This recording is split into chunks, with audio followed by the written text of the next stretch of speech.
तो चलिए एक बार फिर से आप सभी का स्वागत है हमारे यूट्यूब चैनल पर। देखिए आज के इस वीडियो में बात करने वाले हैं class 11th history model set number 2 की। आज हम लोग इतिहास का मॉडल सेट नंबर 2 की बात करेंगे। ठीक है, इससे पहले सेट 1 मैंने बना दिया है। अगर आप सभी ने सेट 1 को नहीं देखा हो तो जाके चैनल में देख सकते हैं। साथ ही साथ मैंने भूगोल का भी और हिंदी का भी बना दिया है वीडियो। ठीक है, चलिए सामान्य निर्देश की बात करेंगे तो सामान्य निर्देश हम सभी को पता है, इसलिए हम लोग आज नहीं देखेंगे। फटाफट हम लोग क्वेश्चन आंसर की बात करेंगे। देखिए पहला जो आपका यहाँ पे क्वेश्चन पूछा गया था कि मार्टिन लूथर द्वारा, ठीक है, 95 थीसिस की रचना कब हुई। तो देखिए इसकी जो स्थापना की गई थी वो की गई थी 1517 में। ठीक है, कब? 1517। इस डेट को आप लोग याद रखिए। ठीक है, 1517 में। चलिए बात करेंगे दूसरा प्रश्न की। पूछा जा रहा है कि इग्नेशियस लोयोला, ठीक है, ने सोसाइटी ऑफ जीसस नामक संस्था की स्थापना कब की। ठीक है, तो वो की थी आपका 1540 में। ठीक है, 1540, इस डेट को आप याद रखिए, 1540। ठीक है, चलिए अब बात करेंगे हम लोग तीसरा प्रश्न की। और देखिए तीसरा जो आपका यहाँ पे क्वेश्चन पूछा जा रहा है कि किस पेड़ के नाम पर ब्राजील देश का नाम पड़ा। ठीक है, तो वो पेड़ का नाम बताना जिससे आपका जो ब्राज़ील का नाम पड़ा था। तो वो पेड़ है हमारा, ठीक है, ब्राज़ील वुड। ठीक है, यहाँ पे देखिए ब्राज़ील वुड लिखा हुआ, तो करेक्ट आंसर आपका ब्राज़ील वुड हो जाएगा। इस नाम को याद रखिए। ठीक है, चलिए अगला बात करेंगे चौथा प्रश्न की। और यहाँ पे जो आपका क्वेश्चन पूछा जा रहा है कि इनका सभ्यता की राजधानी कहाँ थी। तो इसकी जो राजधानी बात कर सकते हैं तो कुज्को है। ठीक है, तो देखिए यहाँ पे लिखा हुआ है। आप जब भी आप लिखेगा इतिहास में, यहाँ पे जो क्वेश्चन मैं बता रहा हूँ तो मैंने तो बहुत शॉर्ट एक एक शब्दों में लिख दिया है, एक एक वर्डों में लिख दिया है। ठीक है, तो यहाँ पे ब्राज़ील वुड लिखा हुआ है, चाहे कुछ का लिखा है, आप इसे बनाइएगा, थोड़ा लंबा कीजिएगा, कम से कम आपका 1 से 2 लाइन आना चाहिए आंसर। आप क्या कीजिएगा, सबसे पहले तो क्वेश्चन को हल्का लिखिएगा और क्वेश्चन को लिखने के बाद इसको लिखिएगा, ताकि थोड़ा सा पेज भरे तो आपको अच्छा नंबर मिल पाए। ठीक है, चलिए इसी प्रकार बात करेंगे हम लोग पाँचवा प्रश्न की। और पाँचवा जो आपका प्रश्न पूछा जा रहा है कि ब्रिटेन में, ठीक है, प्रथम औद्योगिक क्रांति कब हुई थी।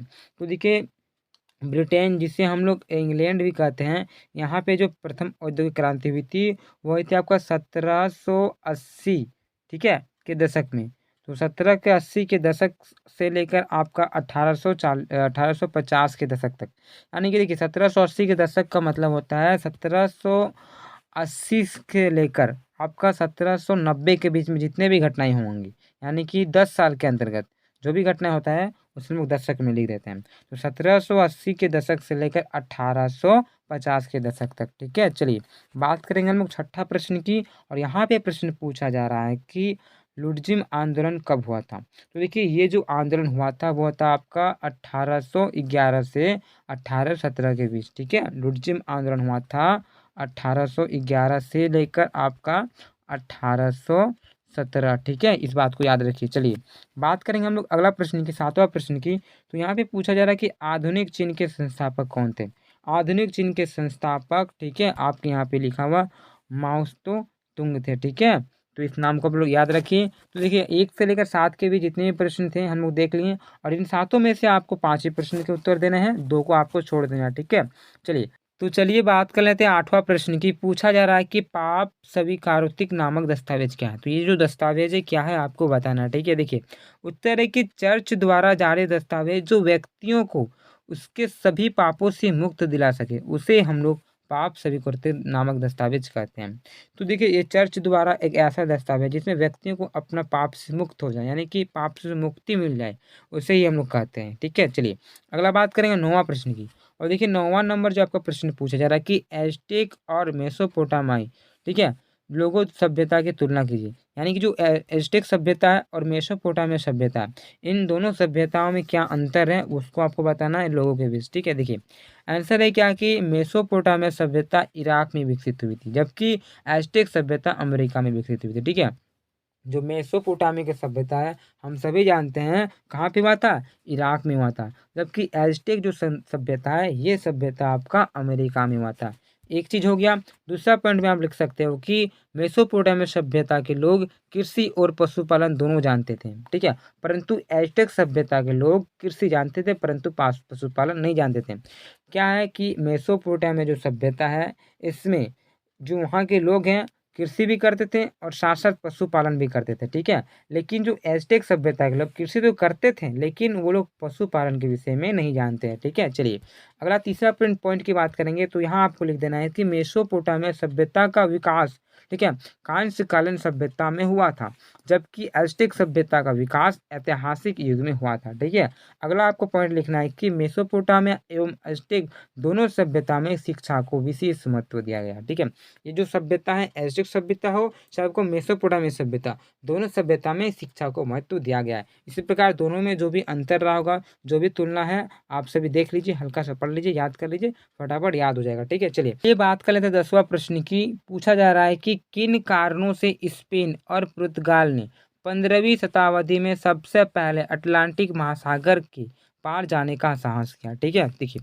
उत्तर है कि निम्नलिखित कारणों से स्पेन और पुर्तगाल ने 15वीं शताब्दी में सबसे पहले अटलांटिक महासागर पार जाने का साहस किया। सबसे पहले तो मैंने बताया था कि आपको 2-3 लाइन तो इस प्रश्न से उठा लेना है, तो आपका इजीली तरीके से 2 लाइन तो भर जाएगा, उसके बाद अपने शब्दों में लिखना है। ठीक है, तो देख लेते हैं क्या इसका कारण रहा होगा। देखिए, है क्या कि अन्य देशों में स्पेन और पुर्तगाल के लोग ईसाई धर्म का प्रचार प्रसार करना चाहते थे, विभिन्न देशों के साथ भी व्यापार करना चाहते थे। ये लोग अपना धर्म का प्रचार प्रसार भी करना चाहते थे और विभिन्न देशों से, अन्य देशों से अपना व्यापार भी करना चाहते थे।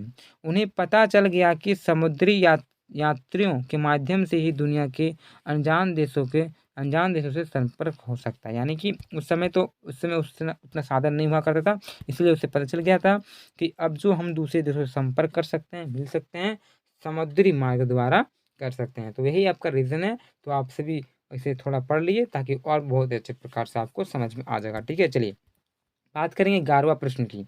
और यहाँ पे जो आपका प्रश्न पूछा जा रहा है कि ठीक है, नाहर और रेलवे परिवहन की सापेक्षित लाभ का क्या है, वो आपको बताना है। ठीक है, तो सबसे पहले हम लोग नहर देख लेते हैं। ठीक है, वहाँ नहर हो गया, कोई बात नहीं। नहर और रेलवे परिवहन के सापेक्षिक लाभ निम्नलिखित है। पहला, नहरों के सापेक्षिक लाभ, फिर हम लोग देखेंगे और रेलवे के सापेक्षिक लाभ। पहले नहरों को देख लेते हैं। देखिए, नहरों द्वारा खानों से कोयले और लोहे जैसे भारी पदार्थ की कारखानों तक से ले जाना काफ़ी सरल हो गया है। नहरों द्वारा माल का आयात व निर्यात सबसे सस्ता हो पड़ता है। ठीक है, ये चीज़ हो गया। अब बात करते हैं रेलवे की। ठीक है, रेल परिवहन से पूर्व यात्रियों को नहरों में यातायात के साधनों से यात्रा करते समय अनेक कठिनाइयों का सामना करना पड़ता था। ठीक है, जब रेल नहीं था, उन्हें उन परेशानियों से छुटकारा मिल गया। अब ये जो आ गए रेल आने के बाद, उन परिस्थितियों से जो भी आपका वहाँ पे दिक्कतें होती थी, कठिनाई होती थी, अब उससे ये थोड़ा हटके हो रही, मतलब नहीं हो रही। ठीक है, चलिए रेल संचार का सबसे सस्ता व सरल साधन है। हम सभी जानते हैं रेल जो है सबसे संचार का क्या, सबसे सस्ता भी पड़ता है, साथ ही साथ इसमें सरलता भी होती है, आसान भी पड़ता है, जिससे लोगों को यात्रा करने में आराम होता है। ये दिक्कतें उत्पन्न उतना नहीं करती है। ठीक है, तो ये हो गया आपका 11वां प्रश्न। अब बात करेंगे 12वां प्रश्न। ठीक है, तो सभी आप क्या कीजिए, अपनी कॉपी पे नोट कर लें, वीडियो को रोक के, या तो फिर स्क्रीनशॉट भी ले सकते हैं। साथ ही साथ अगर आप सभी ने हमारे टेलीग्राम चैनल को ज्वाइन नहीं किया हो, तो टेलीग्राम चैनल को ज्वाइन हो जाए। ठीक है, मैं उसका लिंक डिस्क्रिप्शन में डाल दूंगा, वहाँ से आप हो सकते हैं टेलीग्राम वहाँ ज्वाइन। साथ ही साथ हमारे चैनल को भी सब्सक्राइब कर लीजिएगा। ठीक है, देखिए बात करेंगे 12वां प्रश्न की। और यहाँ पे जो आपका प्रश्न पूछा जा रहा है कि मेजी पुनर्स्थापना से आप क्या समझते हैं, है कि देखिए मेजी पुनर्स्थापना 19वीं शताब्दी में जापान में एक घटनाक्रम था, जिससे सन 1868 में, ठीक है, सम्राट का शासन फिर से बहाल हुआ। आगे है क्या कि इससे जापान के राजनीतिक और सामाजिक वातावरण में बहुत महत्वपूर्ण बदलाव आए। इससे जापान तेजी से आर्थिक, औद्योगिक और सैन्य विकास की ओर बढ़ने लगा। इस क्रांति ने जापान के एडो काल का अंत किया और मेजी काल को आरंभ किया। ठीक है, इन पुनर्स्थापना से स्थापना से पहले जापान का सम्राट केवल नाम का शासक था। ठीक है, और वास्तव में शोगुन की उपाधि वाले सैनिक तानाशाह राजा करता था। ठीक है, चलिए अब बात करेंगे हम लोग 13वां प्रश्न की। चलिए बात कर लेते हैं 13वां प्रश्न की। पूछा जा रहा है कि 1911 ईस्वी की चीनी क्रांति के कारण क्या थे, वो आपको बताना। तो उत्तर में आप सिंपल सी बात लिख सकते हैं कि 1911 ईस्वी की चीनी क्रांति के मुख्य कारण निम्नलिखित है। निम्नलिखित प्रकार से, निम्न प्रकार से, कुछ भी आप लिख सकते हैं। फिर पॉइंट बना के आपको एक नंबर में लिखना है कि मेचू राजवंश की दुर्लभता। दूसरा में आपको लिखना है कि पाश्चात्य जगत से संपर्क चीनी क्रांति का एक प्रमुख कारण था।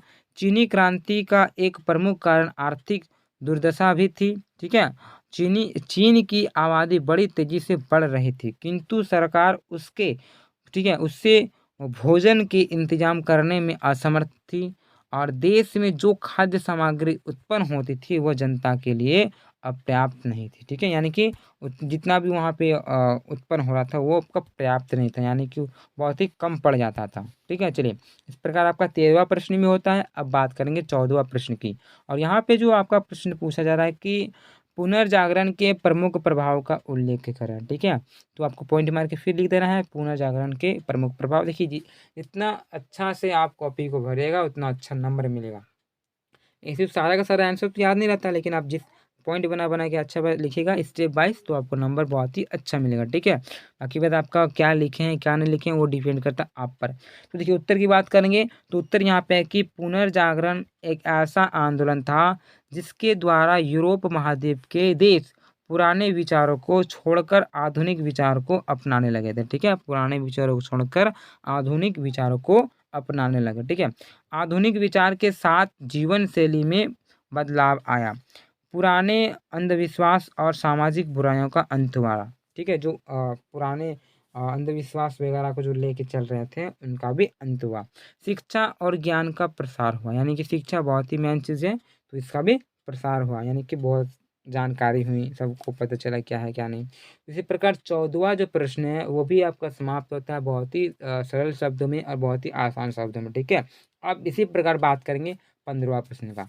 तो देखिए आपका 8 से लेकर 14 के बीच में फिर आपको 5 ही जवाब देना है, 2 को आपको छोड़ देना है, जो आप ले सकते हैं उसे छोड़ सकते हैं। अब बात करेंगे हम लोग 15वां प्रश्न की। तो चलिए बात कर लेते हैं 15वां प्रश्न की। पूछा जा रहा है कि धर्म सुधार आंदोलन पर क्या प्रभाव पड़ा। ठीक है, तो उत्तर है कि धर्म सुधार आंदोलन के फलस्वरूप उत्तरी यूरोप ठीक है प्रोटेस्टेंट हो गया तथा दक्षिणी और पश्चिमी यूरोप ठीक है पूर्वत कैथोलिक बना रहा।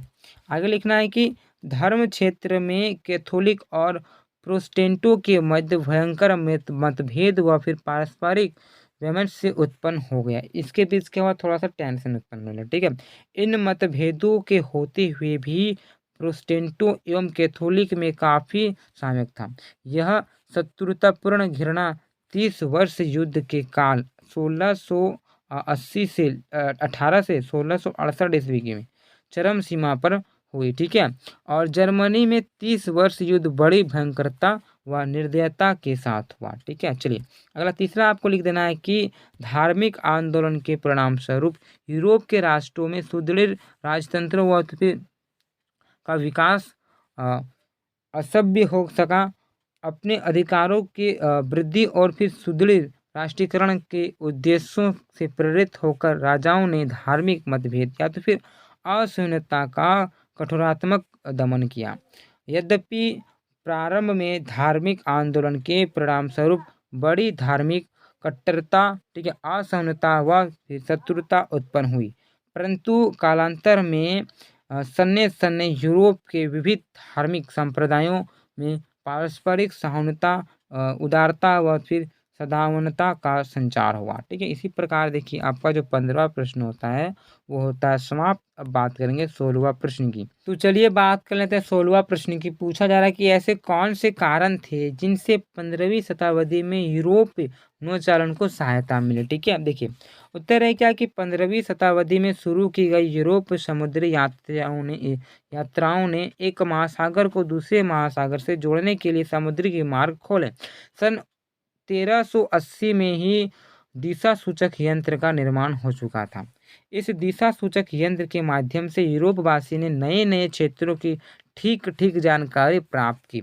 इसके अतिरिक्त यात्रा के साहित्य और विश्व वृत्तांत में भूगोल पर लिखी पुस्तकों में 15वीं शताब्दी में अमेरिका महाद्वीप के बारे में यूरोपवासियों ने दिलों के रुचि उत्पन्न कर दी। ठीक है, स्पेन और पुर्तगाल के शासक इन क्षेत्रों की खोज के लिए धन देने को तैयार थे और ऐसे करने के लिए उन्हें आर्थिक धार्मिक तथा राजनीतिक उद्देश्य भी थे। ठीक है, इस कारण 15वीं शताब्दी में यूरोप नौचालन था, यानी कि जो नौका चलाने वाला था नौचालन को सहायता देने वाले कारण निम्नलिखित हैं। अब कुछ कारण है उन कारणों को भी देख लेते हैं। ठीक है, तो यूरोप महाद्वीप के बहुत से लोग जैसे पुर्तगाल एवं स्पेन के निवासी एवं उनके शासक दूसरे देशों से सोना और चांदी प्राप्त करके विश्व के सबसे अमीर लोग बनना चाहते थे।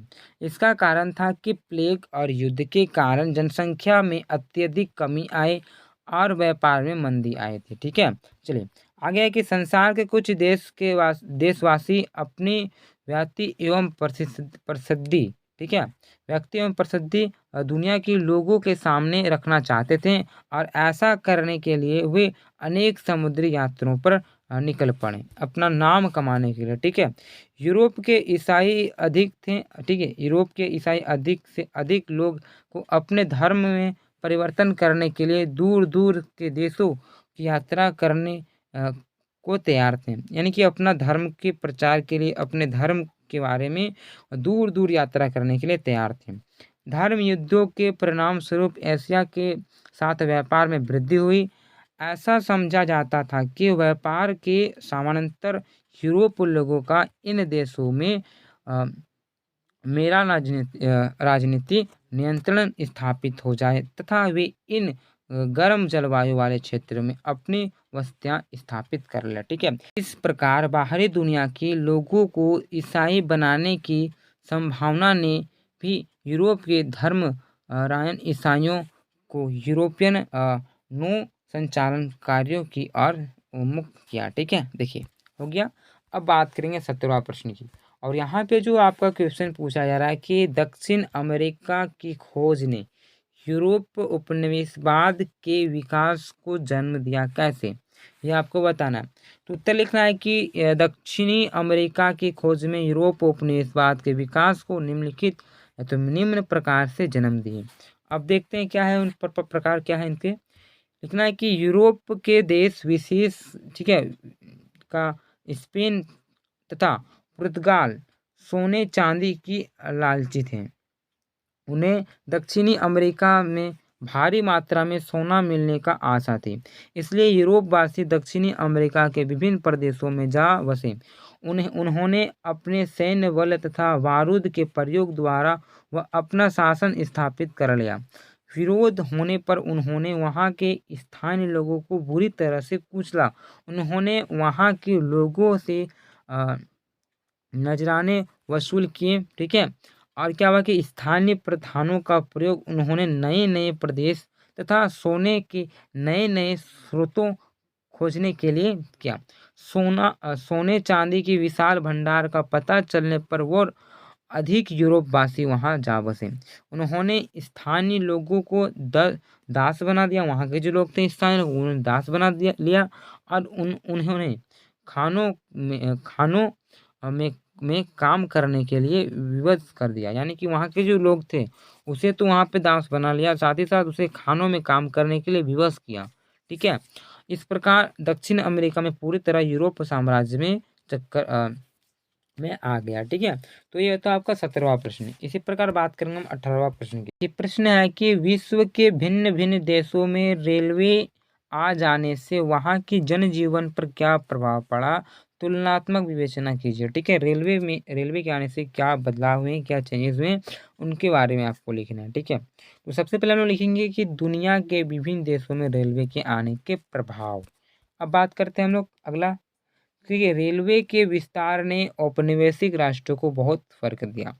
रेलवे से परिवहन का एक साधन मिल गया जो पूरे साल दुनिया के कई हिस्सों में सुलभ था। उन्होंने औद्योगिकरण के तरीकों को बढ़ाने में भी बदलाव किया। उन्होंने सस्ती दर पर भारी माल के परिवहन के भीतर की अंतर की। यानी कि देखो क्या हुआ कि रेलवे के आने के बाद बहुत सारी सुविधाएं हुई कि आवागमन के लिए, सामान को लाने ले जाने के लिए भी बहुत सस्ते प्रकार से उन्होंने काम किया। आगे आपको लिखना है कि वे विविध देशों के हिस्सों में शामिल हो गए और कपड़े को आसानी से लेने में फ़र्क किया। उन्होंने व्यापार के खुलने का एक हिस्सा दिया जो कि द्वैरिक रूप से विभिन्न विनिमय और वाणिज्य में तेजी लाए। इस तरह यह कहा जा सकता है कि रेलवे के आने से दुनिया में विशिष्ट राष्ट्र जुड़े हैं। ठीक है, यानी कि रेलवे के आने से बहुत से राष्ट्र आपस में जुड़े हैं, क्योंकि देखिए और रेलवे एक ऐसा है कि बहुत सस्ते में भी हो जाता है काम, और कहीं भी आपको जाना है दूर वगैरह तो हो जाता है। माल को कहीं ले जाते हैं, किसी सामान को ले जाते हैं, हर चीज़ को ले जाने में सुविधाएँ होती हैं और एक दूसरे से वो संपर्क बनाए रहती हैं। तो चलिए बात कर लेते हैं 19वां प्रश्न की, और ये आपका मॉडल सेट नंबर 2 के अंतिमा प्रश्न यानी कि आखिरी प्रश्न है। इसके बाद में मॉडल सेट नंबर 3 में मिलेंगे, ठीक है। तो देख लेते हैं, क्वेश्चन पूछा रहा है कि जापान के विकास के साथ साथ वहाँ की रोजमर्रा की जिंदगी में किस तरह बदलाव आए, ठीक है, वो आपको बताना है।